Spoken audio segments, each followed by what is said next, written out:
हाँ, 11-12 साल के आसपास। तो मैं गया हुआ था अपने मामा नाना के घर में। तो दरअसल मामा और जो नाना का मतलब मेरा परिवार है वो थोड़ा रजवाड़ों वाला परिवार है।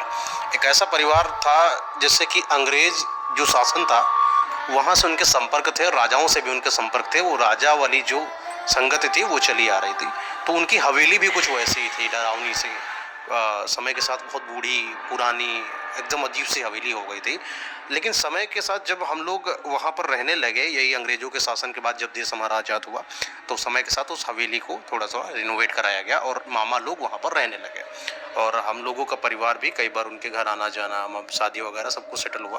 तो मेन ऐसा सीन है कि जब मैं 11-12 साल का था तब मैं गया हुआ था अपने मामा के घर, और बीच में भी जाया करता था 6th ईयर 7th ईयर में। तो कुछ वहाँ पर एक ऐसा कमरा था जिसको लोग सब एक अलग नज़र से देखा करते थे। तो मुझे बड़ा ऐसा मन हुआ करता था कि सारे कमरे में सारे लोग घूम रहे हैं, सिर्फ एक इस वाले कमरे में क्यों नहीं जा रहा कोई। तो कभी भी मैं बोलता तो मम्मी पकड़ के खींच ले जाती, यहाँ नहीं जाना, यहाँ नहीं जाना। अच्छा, 12-15 साल का हो गया था तो चंचलता मन में थी ही, और बहुत कुछ जानने की इच्छाएं भी बहुत थी। तो एक बार ऐसे ही मैं बैठा और मामा की लड़कियां थी और हम सब लोग बातें होते कर रहे थे। पूछा कि ये बताइए कि बचपन से तो जाने नहीं दिया, आज तो मैं जाऊँगा इस कमरे में, आज मैं जाऊँगा। तो मामा भी थे। हम बोले नहीं बेटा, ऐसा नहीं, वो गलत बात है, वो गंदा कमरा है, वो डरावना है, वो वहाँ नहीं जाया जाता है। तो जब धीरे धीरे और बड़ा हुआ, 15 साल 16 साल का हुआ, तब मुझे वहाँ के बारे में मेरी ही मामा की लड़की ने बताया कि असल मैटर क्या हुआ था। तो दरअसल ये जो हवेली की मैं आपको स्टार्टिंग बताता हूँ, जब स्टार्ट हुई थी हवेली, जब यहाँ पर राजा वगैरह रहा करते थे, तब राजा ने वहाँ इस हवेली का निर्माण कराया था। और उस समय मुगल साम्राज्य राज्य चला करता था। तो जितने भी सिया वगैरह हैं, सिया की औरतें जो होती थी, वो करबला मनाने के लिए उसी कमरे में आया करती थी। कमरा निर्धारित करा गया था। लेकिन वहाँ का जो राजा था थोड़ा चंचल स्वभाव का था। उसने औरतों को देखने के लिए, नीयत उसकी गंदी थी, इसलिए उस करबला के कमरे को, जो कि ऐसा बोला जाता है कि मर्द को नहीं देखना है, लेकिन उसने वहाँ छोटी सी खिड़की बना रखी थी और वो औरतों को देखा करता था। उसकी नज़र लगभग हर एक लड़की पर रहती थी। वहाँ पर करबला आ रही हुई लड़कियों में से एक लड़की थी जो सच में बहुत ही ज़्यादा खूबसूरत थी। इतनी खूबसूरत थी कि ये समझो कि एक तरफ चांद रख दो, एक तरफ लड़की रख दो, लड़की खूबसूरत लगे। बाल इतने चमकीले, इतने रेशमी कि हर एक इंसान उसका दीवाना हो जाए। और दीवाना राजा साहब की नज़र तो वैसे भी थी, तो दीवानगी तो उनके सर पे चढ़ी और देखा, एकदम फिदा हो गए। बुलाया सैनिक को, पता करो ये लड़की कहाँ की है। तो पता चला गरीब खानदान की रहने वाली एक लड़की है। तो बोले ठीक है, हमको इसी से शादी करनी है। बुलवाया गया माँ बाप को, माँ बाप मान गए, क्योंकि राजा महाराजा के यहाँ भैया शादी हो रही, कौन नहीं मानेगा। शादी हुई, लेकिन ये जो लड़की को ये शादी करके अपने घर लाया हुआ था, मतलब उस राजमहल में उसका शादी करने का कोई उद्देश्य नहीं था, सिर्फ अपनी हवस पूरी करने का था। वो उसके साथ रहता था, बदतमीजी करता प्यार से। पहले कुछ दिनों तो सब अच्छा रहा, लेकिन समय के साथ उसने सिर्फ उसके साथ गलत गतिविधियां करी। मारता था, पीटता था जब वो चीज़ के लिए राजी नहीं होती थी। उसका मन होता था या नहीं होता था, लेकिन राजा को अपनी हवस पूरी करनी होती थी। और जब भी कभी उस चीज़ के बारे में विरोध करती थी तब वो इसको बहुत मारता था।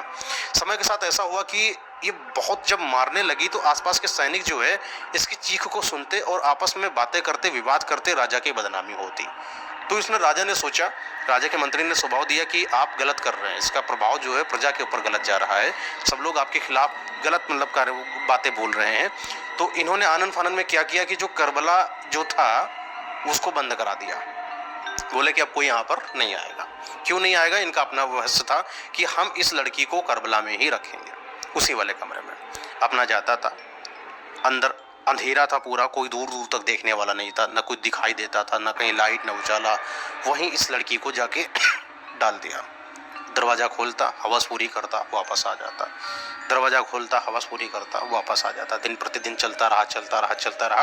लेकिन राजा का एक हितैषी भी था जो ये जानता था कि उस करबला में एक ऐसी खिड़की है जहाँ से अंदर देखा जा सकता है। तो एक बार वैसे ही वो खिड़की की तरफ से जा रहा था, किसी के सिसकने की आवाज़ आई। ऐसी आवाज़ आई, उसको लगा शायद कोई है कमरे में। वो दौड़ के गया कमरा खोलने, लेकिन कमरा बाहर से बंद है। अंदर कौन हो सकता है? खिड़की खोला तो झांका तो अंदर सब अंधेरा, कहीं दूर दूर तक दिखाई नहीं पड़ रहा है। लेकिन सिसकने की आवाज़ तो थी, कोई रो रहा था। वो अंदर झांका, उसके हाथ में कुछ मसाल जैसी थी। आगे बढ़ाया तो उसने देखा कि एक लड़की है अंदर जो रो रही बिलक बिलक कर। उसको पता चल गया वही लड़की है। जिससे राजा ने शादी कर ली। गया, बुलाया, पूछा क्या बात है, आपस में थोड़ा सा बातें हुई। अब ये रोज उसको जाता, ढांढस देता कि कोई बात नहीं, एक दिन आएगा, सब सही हो जाएगा, मोटिवेशन तरीके से दिया करता था, साथ रहा करता था। लेकिन कब तक ऐसा चलता?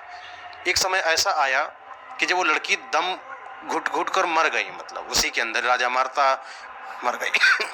तो एक बार की बात है, तो वो जो सैनिक है, जो उनका हितैषी था राजा का, जब उनके लड़की के पास गया, ना कोई रोने की आवाज़ आ रही ना कुछ, क्योंकि वहाँ पर वो लड़की अब मर चुकी है हमेशा हमेशा के लिए।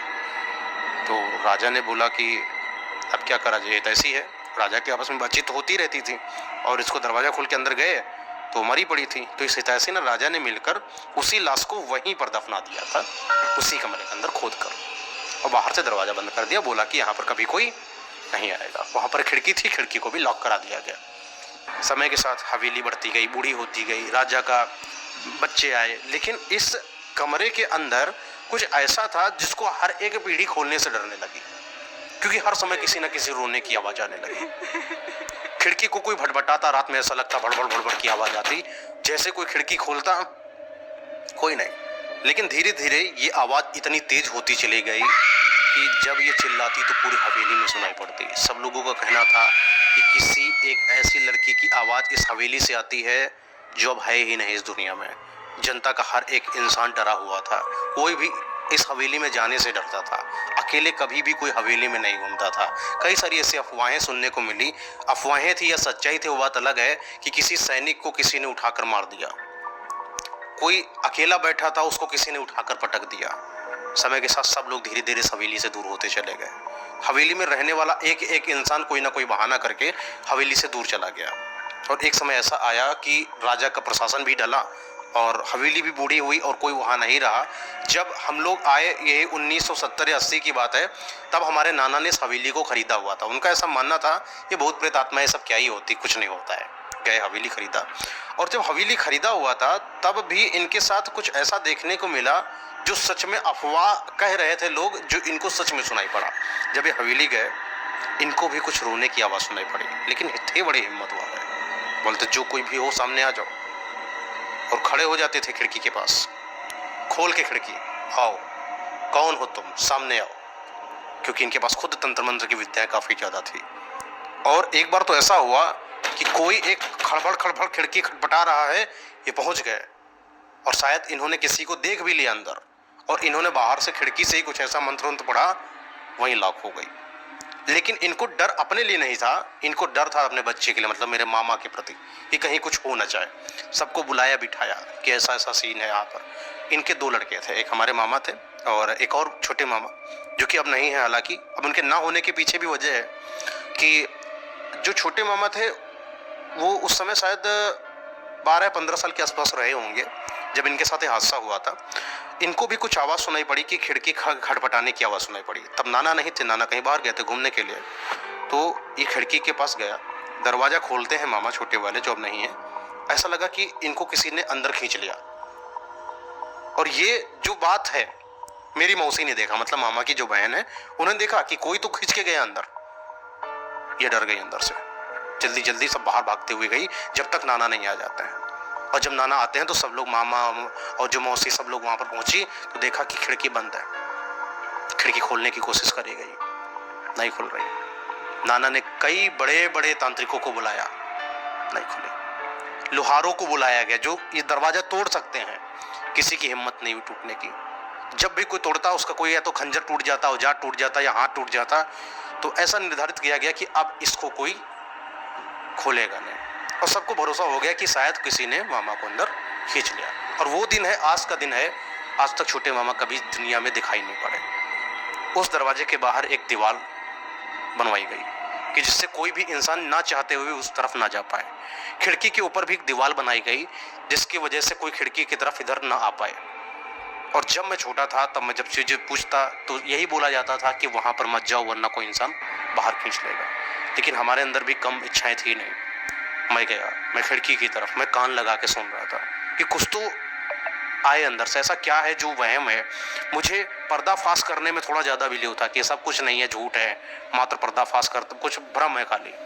जब मैं कान लगाया तो मुझे कुछ ऐसा लगा कि किसी की सरसराने की आवाज़ आ रही है और उसी समय सामने जीने थे, जीने पर से किसी की भड़बड़ाहट के साथ उतरने की आवाज़ हमें सुनाई पड़ी और मैं भागा बहुत तेज़। और जैसे ही मैं भागा, रात का समय था, 11-12 बजे के आसपास का, सब लोग मेरे पीछे पीछे दौड़े और सब ने मुझे बचाया। ये वो दिन था जब मेरे अंदर एक ऐसा डर पैदा हुआ जो मुझे लगा कि शायद ये कुछ अलग है, क्योंकि किसी ने ऐसा लगा कि दिल निकाल लिया हो मेरा अंदर से।